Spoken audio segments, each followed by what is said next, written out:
Language is a powerful tool to both oppress and liberate. Let's use language for liberation and learn how to avoid speciesist language. Today, we look at the words beef, pork, chicken, and fish. If you've watched our language video on meat, you'll likely know where this video is going in regards to the words beef and pork. The definition of beef is cow flesh used as food. It represents the commodification of a cow's body for human consumption. For this reason, the word beef further entrenches and perpetuates the property and commodity status of cows. The same is true for the word pork. If someone says, "I eat pork," they are distancing themselves from the living being and only connecting to their commodified body that serves their appetite. When we say, "I don't eat beef" or pork, it conjures up images of a dismembered body that is a product for humans to eat. It is removed from the individuals who died. Alternatively, when we say, "I don't eat cows or pigs," we connect to the individual non-human animals through our language, and we connect anyone listening to those individuals as well. The bottom line is that we ought to avoid words like beef and pork that act as euphemisms and further entrench cows and pigs as commodities. So what about chicken and fish? Aren't these words just the actual species and not euphemisms or words that commodify them? Well, Colleen Goudreau talks about some great nuance in our language regarding these words that we'll share now.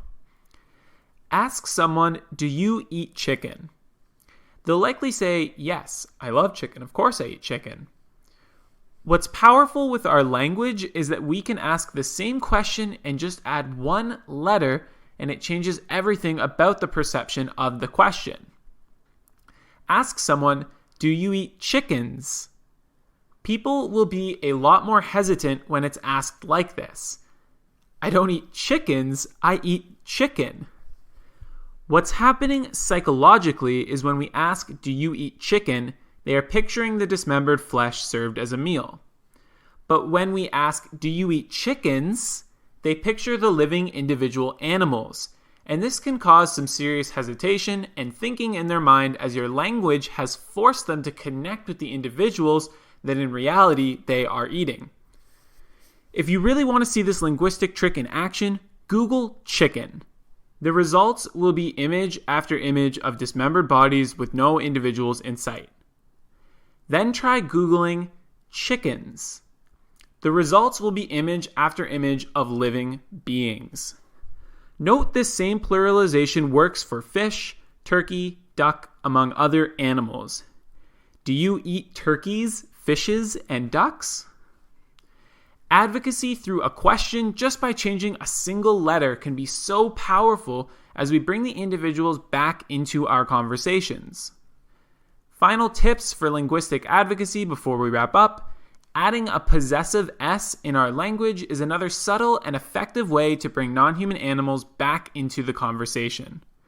Instead of chicken wings, say chicken's wings, to remind everyone that those wings belonged and came from someone. We can speak similarly when talking about dairy and eggs. Milk and eggs are the secretions of non-human animals that have been commodified by humans. Many people buying these secretions are not thinking about the individual that they came from. To bring those individuals back into our consciousness, we can call it cow's milk and chicken's eggs. We hope you enjoyed and learned something from this video. Make sure to check out our other language videos on the channel to learn how to liberate through language.